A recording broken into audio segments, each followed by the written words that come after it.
While the Wild power play put up some good numbers at points throughout the season, there were definitely some spots to improve upon for 2023-2024. We discussed those and potential personnel on today's episode of Locked on Wild. You're Locked on Wild, your daily podcast on the Minnesota Wild. Part of the Locked On Podcast Network, your team every day.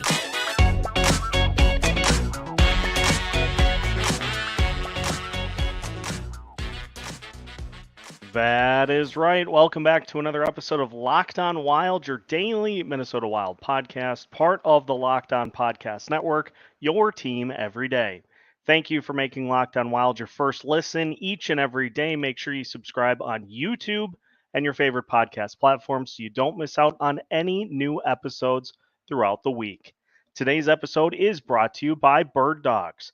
Go to birddogs.com/lockedonnhl or enter promo code LOCKEDONNHL for a free white tech hat with any order.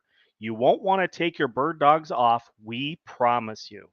On today's episode of Locked on Wild, we dive into the power play by looking at the numbers from last year, the tendencies, and the problems that last year's team faced.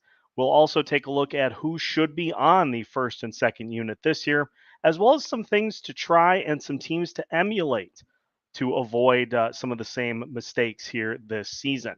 My name is Seth Topol, your daily Minnesota Wild insider, and as we continue Locked on Wild Boot Camp, we are taking a look at the special teams units. First off, the power play, which put up some good numbers at points throughout the season, but also had some woeful stretches and ultimately ended up being kind of the same old mistakes that we're hoping to not see here again this year. So we're going to try to fix it and see if we can't come up with better results for this upcoming season. Now, the Wild power play overall was pretty middle of the pack. You look at the final numbers for the course of the season, the Wild finished with a 21.4 power play percentage and actually got off to a really good start with their power play unit. They finished the month of October at 28% on the season, but the numbers just started to gradually go down from there.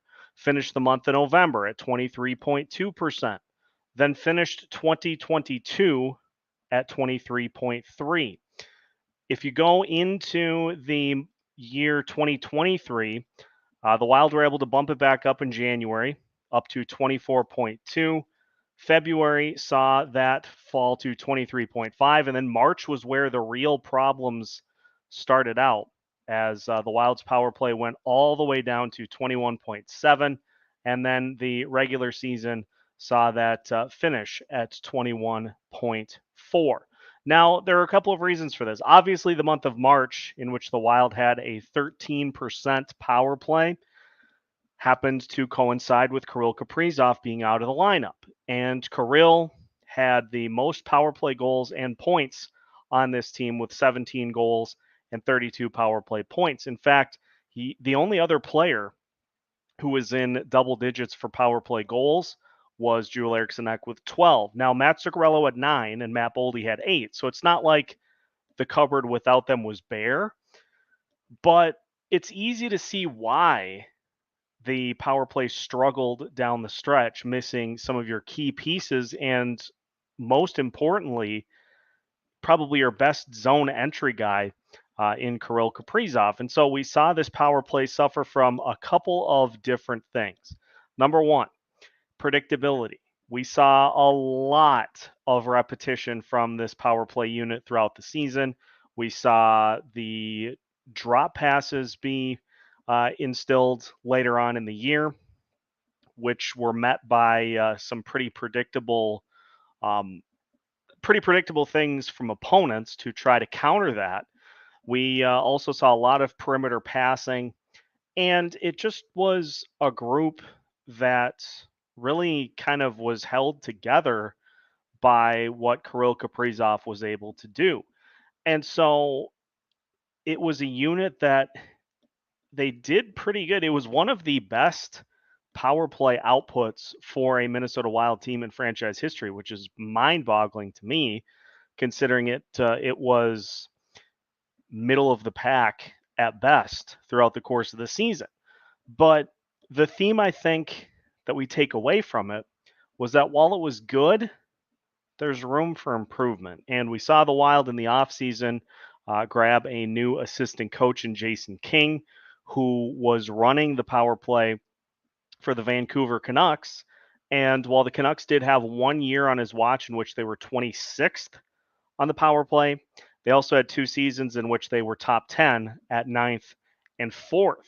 So the hope is that King can take some of the things that worked well with Vancouver and instill them here to try to lead to some more success and some more consistency for that power play grouping so that you don't have stretches where you're rivaling the worst power play in the history of the NHL, as has been the case for the Wild over the last couple of seasons. So the hope is that the Wild can improve in eliminating predictability and in just shaking up the personnel of their top and bottom units, the first and second unit on the power play. Because that was another thing that led to some problems throughout the course of the year, was that the second power play unit was essentially unplayable at points throughout the year. They just were not able to get really anything going.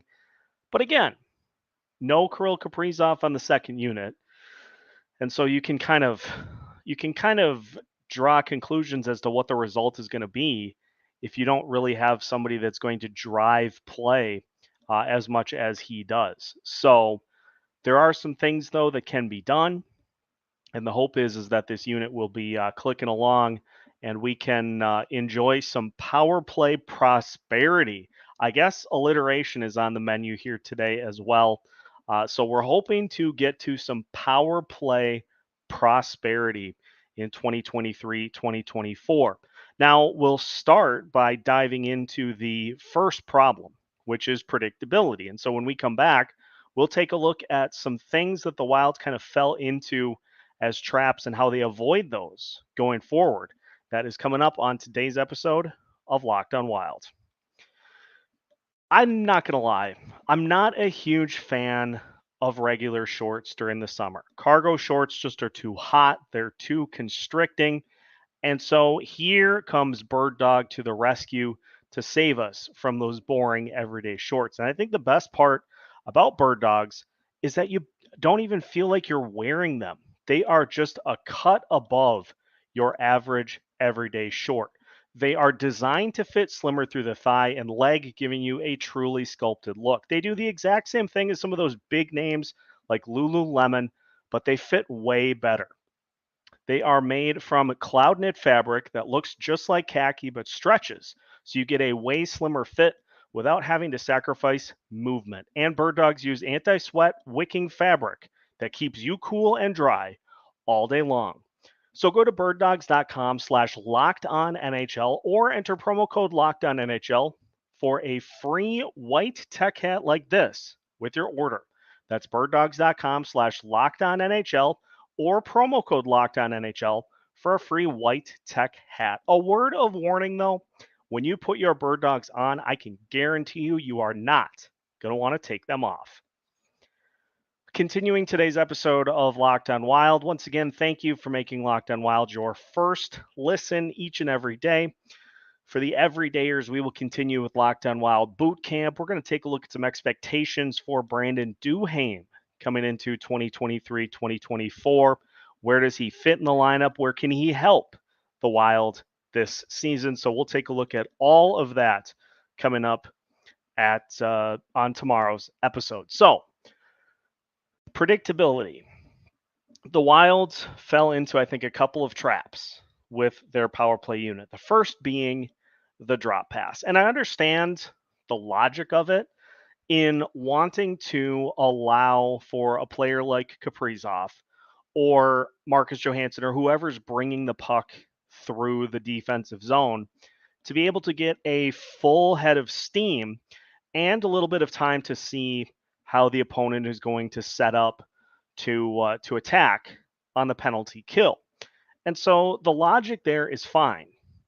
The problem comes in that a lot of times the Wild just did not have a secondary outlet to go to in terms of a pass to either side of the neutral zone. And so you're running full steam into a wave of opponents because penalty killers on opposing teams started to just stack the line right at the top of the offensive zone. And so you just have a cloud of sticks that you're trying to navigate through in order to get into the zone and get set up. And a lot of times what happens is pucks get poked away. You end up losing your momentum because you go into a couple of players and you try to stop and turn and go a different direction. And it ends up just kind of leading to a jumbled mess as the Wild try to go into the zone. So not only is predictability an issue, but zone entries have been a big problem as well. And in watching the postseason last year, one team that I really enjoyed seeing how they did things was the Toronto Maple Leafs, because the Maple Leafs entered the zone in a similar fashion, kind of right up the gut, but you also had an outlet on either side of the zone, all the way down on the left, all the way down on the right. So that if the player that's trying to enter the zone through the middle is met by two defenders, you can outlet one way or the other for a clean entry to allow yourself time to get set up. And so this again is where the hope comes in of having an outside perspective on this special teams unit, because in-house, if the Wild were to have promoted somebody else to take care of it and kind of filled from within, you see a lot of the same guys and you think you can just kind of, tweak things here and there to change the results. And so having an outside perspective will help in saying, well, we need to be doing what some of these other teams are doing, in the case of Toronto as well. And it was a similar instance that the Florida Panthers used, in which you try to give yourself an outlet on either side to free up a pass for a clean, easy zone entry, as opposed to saying, well, Kaprizov has the puck. We're really not going to take it out of his hands. And again, I get it. You don't want to take the puck out of your best player's hands. You want to give him the opportunity to make the plays, but it's okay for somebody else to bring it into the zone. Matt Boldy's pretty good at zone entries. And so it's okay to have other players bring the puck in, get set up, and then work the puck back to Kaprizov in order to get him set up and to get things rolling. That coincides with the second aspect of predictability that hampers the Minnesota Wild when their power play is not clicking, is movement. There are many instances, frustrating as they may be, in which it seems like the power play unit, whether it be first or second, gets set. And I know you're going to have some things about your power play unit that don't move. Joel Eriksson Ek is going to be your net front guy. And you're going to have your power play quarterback, Kalen Addison in this instance, near the top of the zone to help facilitate. But beyond that, those guys should be moving. Kaprizov and Boldy and Zuccarello should be moving. If you want to have Boldy get set up so that he can unleash clap bombs from intermediate range, that's fine. But you need to have movement on a power play so that your opponents don't just get stuck in and start to just look for shot opportunities. If you are just playing around the perimeter of the zone and players are just set in particular spots, it's pretty easy to know where the shot's coming from. And if you're going to fire a shot from the perimeter and hope that you get a deflection to go in, you have to contend with the 4 penalty killers around the net who are going to be keen on getting the rebound and slapping it down to the other end of the ice. So movement is a huge issue for this power play as well. And I hope that the Wilds as a staff take a long look at, for instance, the Tampa Bay Lightning. The Tampa Bay Lightning during their cup runs had one of the best power plays in the game, and it relied heavily upon crisp movement, crisp passes, and very, very quick bang, bang plays. A pass through the crease to a waiting player on the other side for a tap in goal, those types of things. Knowing where a player is going to be able to get to and get ready for a shot are just some things that the Lightning have excelled at over the course of the last few years. And the Wild have shown some capabilities of doing that. There was a power play this year in which it was Kaprizov, Zuccarello, and Boldy, and all three of those players touched the puck before Boldy lasered one into the net. And it was a pass from one side of the net to the other, back to the other side. And so the puck movement just is something that needs to be better. Perimeter passing, again, back to the alliteration. Perimeter passing is a problem with this team when things aren't clicking with their top unit. There, I think, is a tendency to try to wait for the best shot and wait for a window to open as opposed to simply attacking. You got a guy in Joel Eriksson who is very good at being a net front presence and excelled at that role throughout the course of the season on the power play. You have him to take advantage of. You also can go to Kaprizov behind the net and give him an opportunity to try to feed Eriksson and Boldy right out in front if they can get open for opportunities.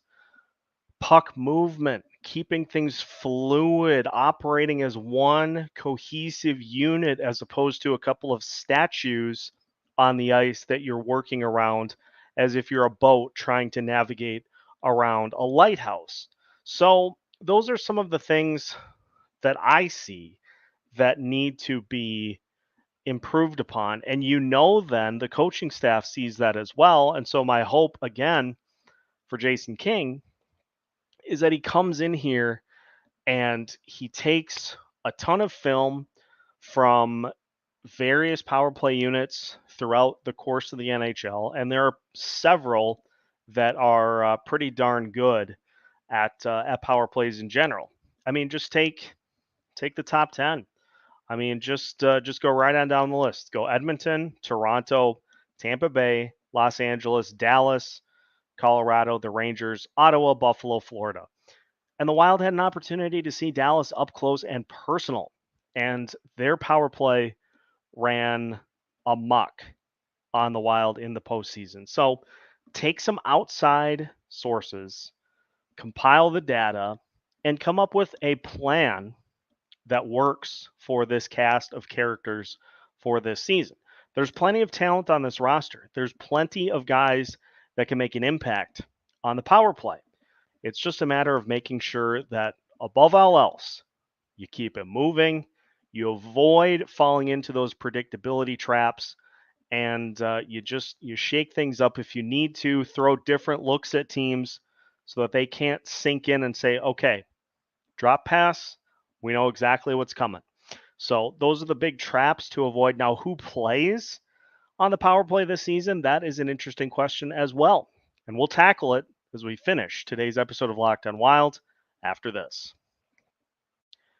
Final segment of today's episode of Locked on Wild. Once again, thank you for making Locked on Wild your first listen each and every day. For the everydayers, make sure you stay tuned for tomorrow's episode as we take a look at season expectations for Brandon Duhaime. We will go through what we can expect from him statistically, as well as what we need him to accomplish throughout the course of the year. So that's coming up on tomorrow's episode of Locked on Wild. Daily Faceoff has these units for the Minnesota Wild on the power play. First power play, no surprises here. Matt Zuccarello, Joel Eriksson, Matt Boldy, Kirill Kaprizov, Calen Addison. And honestly, I don't think there's much that I would change about that grouping. Joel Eriksson, your net front guy. Matt Boldy can excel from a more intermediate area. As kind of that complement. You can have Eriksson on one side, Boldy on the other, and just let them pepper the net. You've, of course, got Kaprizov and Zuccarello with their passing chemistry, and then you have Kalen Addison. Let's be honest here as well. The power play, once Kalen Addison was taken out of the lineup, power play was not the same there either. So needs to be acknowledged that what he does at the top is a big factor into the success of this unit as well. And so for your top power play, that's probably what it's going to be to start the season. And honestly, I wouldn't make a ton of changes to that grouping um, based off the personnel you have on the roster. We saw last year points at which you had guys on that top power play like Marcus Foligno. Uh, I, I think even early on in the season, I think Tyson Jost got some time. Um, so to be able to get some of those guys out of the power play units that just don't belong there is a big thing. And so having everybody healthy and a full complement of that top unit is going to be big. The second unit is the one in which the Wild are just going to need to get more from. And Daily Faceoff right now has Ryan Hartman, Marco Rossi, Marcus Johansson, Jared Spurgeon, and Freddie Gaudreau. And here's what I'll say about that grouping. If Rossi ends up playing a role on this team this season, which I think we all would like him to do, I would like to see him get some power play time. And I don't think you're going to put him on that top unit because honestly, I don't think there is really any way to justify moving Eriksson Ek off that top unit in place of Rossi. But I would like to see him get an opportunity on that second unit to show what he can do on special teams. Now, Ryan Hartman, I think, has enough of a shooting touch and does good work around the perimeter to assist on that second unit. And Marcus Johansson, one of your better skill players in terms of speed. So those guys are probably going to be on that second unit as well. As far as Jared Spurgeon running it as your second unit quarterback, I mean, it would be either that or maybe you go with Alex Goligoski because he did some good things in spurts. The key with Goligoski this year is going to be in spurts. If he ends up playing a ton of the season, we're going to see what we've seen over the last couple of years where he runs out of juice and then ends up, being kind of a statue out there. So in moderation, wouldn't mind seeing Goligoski a little bit, but it's probably going to be Jared Spurgeon. Now, the big change is going to be with the spot with Freddie Gaudreau. And you could go a couple of different ways with this spot. If you want Freddie Gaudreau in on that second unit, then you put him in as the center. And I've seen it in the comments. I would like to just see, just as a speed component, see what the likes of Brandon Duhaime and Connor Dewar can provide. Because it sure beats Marcus Foligno or some of those other guys taking up some of that time. That second unit really struggled with establishing the zone for one, and even getting shots on net. There were multiple instances where they didn't even register shots on net when they had control of the puck. So be fluid as well in your personnel that you have, especially on that second unit. That first unit's probably going to be pretty set, but be willing to move players in and out of that second unit, depending on how people are playing, just to give you a different look. You never know. You maybe put in one different player and everything gets fixed. You don't know unless you try. So, all in all, for the 2023-2024 season, the Wild's key for them on the power play is going to be adaptability. This is going to encompass their scheme, what they do with the puck to try to score a goal with an extra attacker, and who they have on those units. Let it play out. Let it ride out if you have a player that is contributing better than somebody on that top power play unit, swap them in.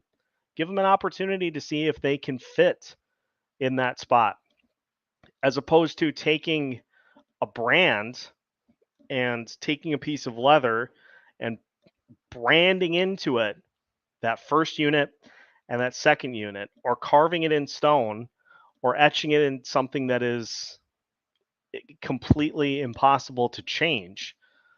Let's just show a little adaptability and a little bit of flexibility for the special teams in 2023, 2024.